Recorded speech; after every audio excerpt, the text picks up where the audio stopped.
everybody. Welcome back to Work It. You are worth it. My name is Dawn, and I'm so glad you are here. Um, like I said in my last video, tonight I wanted to talk about higher power and the struggle that I know I went through in trying to understand how to let go to something that I didn't understand. Um, so I guess where I want to start is one of the things that I did not grow up with a really religious background. Um, my parents, their parents were both sets were very religious, went to church every Sunday, and when they had me, we just never went to church. We were that family that we made an appearance when the holidays were here, or just to show face, which another topic, another video of putting on this perception of to everyone outside of our home. But um, so I did not have a relationship with anything greater than myself. I never learned to pray. Many people will sit down and pray at dinner. Um, we didn't do that. I mean, honestly, we never sat down as a family to eat much at all. So, my understanding of what God was almost non-existent. But what I was taught was God was a judgmental figure. Um, right? It's heaven or hell. There's no in between. There is if you sin, if you're going to hell. There was right you it was very clear and concise rules that made me look at God as a judgmental figure. And but in the same breath, people would say, "Oh, he's wonderful and he's loving and he's caring." And I struggled with that because that's not what you're telling me. That's what people were not telling me. They were telling me, "If you do this, you're going to hell. You have to behave this way to get to heaven." And but yet if he was loving, then that wouldn't matter because right? If we're supposed to, as we're told on our deathbed, ask to be forgiven and go to hell or go to heaven, then that contradicts that he would be that judgmental. So it just the whole concept of God I really struggled with. And as I got older, church was very right was synonymous of God. Um, Church, religion, and God were all the same thing, and all were critical, all were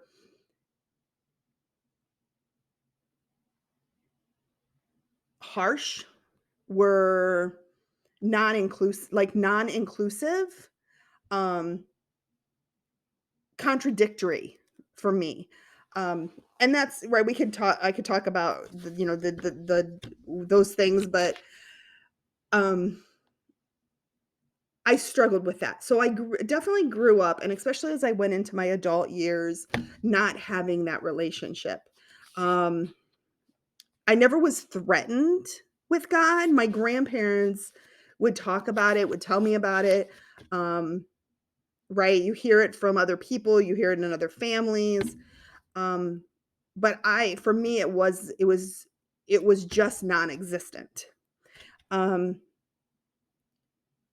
so as I went through my recovery and went through working through my relationships, one of the relationships that I actually had to work on was my relationship with my higher power. It wasn't just, right, there was the relationship with myself and with relationship with others, but I had to find somewhere, something that brought me peace, that I could literally pick it up and place it and like hand it over. And that's how I started understanding my higher power. And the one thing for me, it was very much of a progression. My understanding of my higher power grows even today. It still continues to evolve, and I understand what is possible if I'm willing to trust, I'm willing to have faith and believe in something just because I can't pick it up tangibly. I still can believe there is something bigger than me and I can just let it go. Um so how what one of the things that I figured out and I was able to logically make the understanding of religion, church and God was defining what they were. So I started looking at it from a kind of a hierarchy in a way, but I guess bottom up. Um, so I look at church as a business, right? A church is a building that has to keep their lights on, that has to pay for the church to run properly. Um, so it's the business. It has nothing to do with God or religion or anything. It's just literally a business. Um, Religion, I look at as the rules, right? So religion, the difference between Catholic and Lutheran and Judaism and Baptists and right, the different religions is the different rules that we're expected that people are expected to follow. And based on the religion you choose, your your rules could be different. Um, for example, I mean, let's just use, for example, Baptist and Catholic. Baptists are not supposed to drink, um, but Catholics they do. It's that something that just that simple. But drinking and not drinking is not right. There was drinking in the Bible, so how could it be wrong? But it's it's rules. And then God is the feeling, the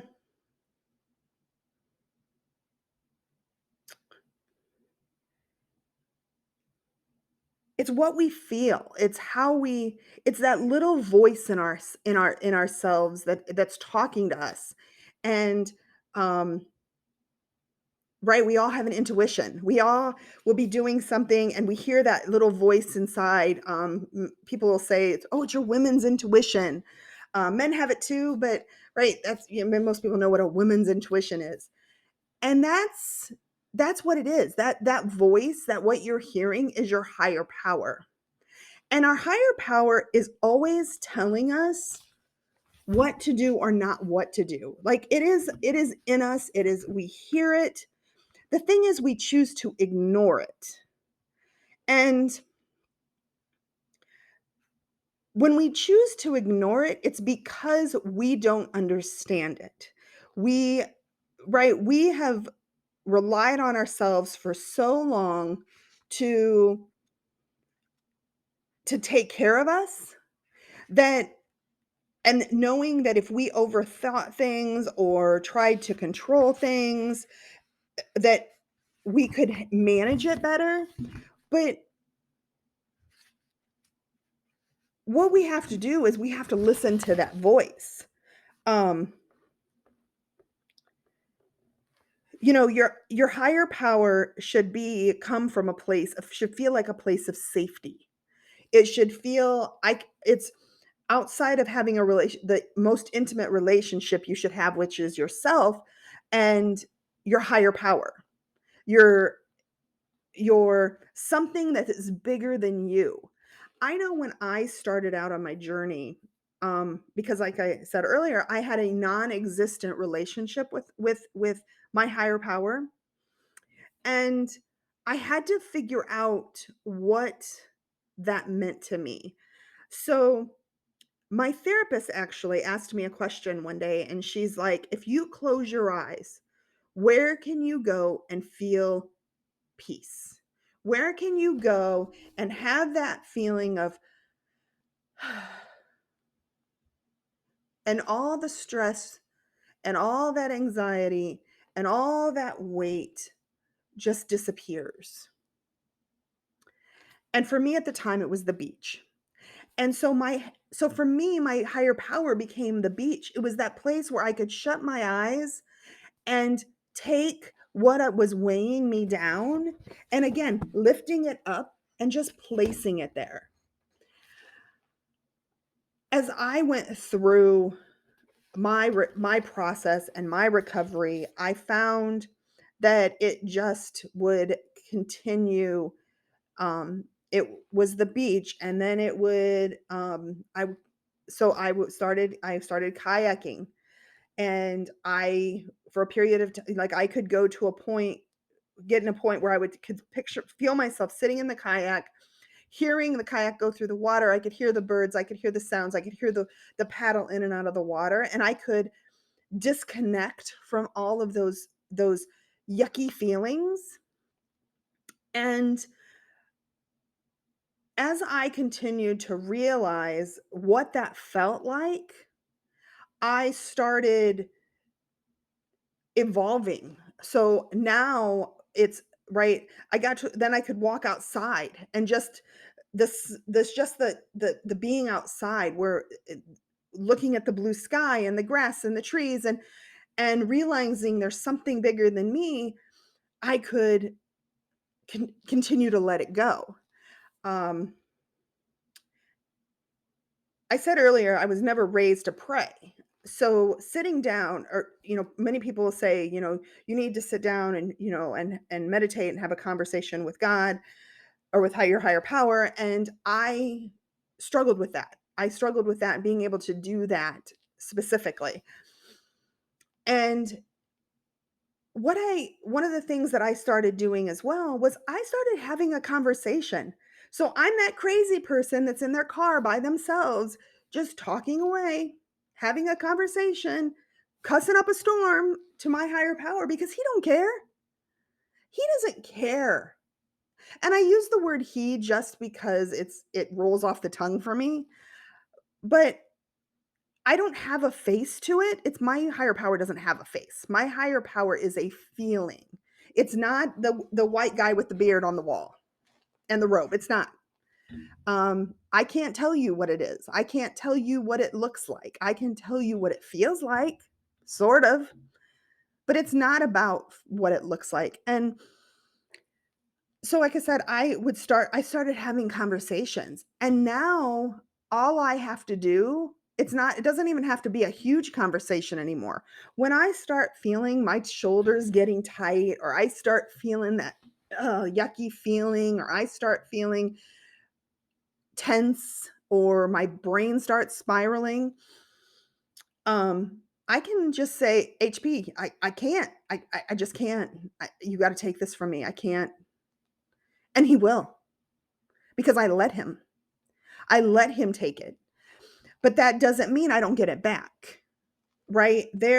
He is always going to, whatever I'm supposed to learn in a situation, I will learn it, right? He is going to continue to give it back to me. He'll be like, here, Dawn, here you go. It's back. And I might be like, all right, let me think about this for a little bit. Nope, nope, nope. Too much, too much. HP, got to take it. Got to take it. I can't. I'm not ready. He'll take it. He'll take it right on back. But there will be a day it'll come right back to me. And it's this process because he knows when I am open and when I am ready to get what I need to get out of it. So it doesn't have to be to solve the problem all in day one. It can be as long as I'm open to hearing it and I'm open to thinking about it, and it's opening this conversation with myself, with him, then I am ready to receive it. Um, The other thing is I be careful what you ask for, right? We go to our higher power and we ask for specific things. One of my sponsees said to me one day, she's like, "I have been praying for patience. I've been praying for patience, and damn it, he is testing me." She was waiting to get something in the mail, and it wasn't coming, and she was getting no word on it, but she prayed for patience. We might not like the way we're shown, and what might not be the way that we think it should be, but there's a reason for that. There is a reason why we get what we get when we get it. Um, Another story of that is I went through this period of time, the relationship that brought me here. I still struggle with that a little bit, and I had been wondering how he's doing, what he's doing. Does he miss me? Does he think about me? Does he have regrets? Whatever you can want to say. But that's, I've been wondering, and I just kind of was wondering, and my therapist said to me, "Well, ask your higher power. Ask your higher power for it. If you want to know, ask your higher power to show you or tell you or give you that answer." And she goes, "But be careful, because you have to be sure what you're asking for is what you really want. Because he will give you what you want, but you might not like it. You might not be able to handle it." And that stuck with me because I never asked my higher power. I still wonder about it. Like it'll still be a flash in my brain, like a thought, just But now when I have that thought, I'm like, "Oh, oh, oh, nope, nope, nope," because I might not he might give it to me good, and I might not be able to handle it. And I'm not willing to take that risk. Um, so when you talk to your higher power, be clear, be concise, be ex ask for exactly what you want, but be ready for the answer that you might not want to hear or you might not be ready for. I don't wanna say not be ready for, but the answer you might not want, it might not be exactly what you want to hear, but it will probably be what you need to hear.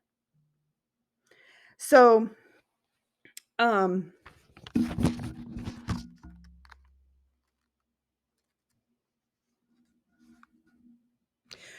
I wanna go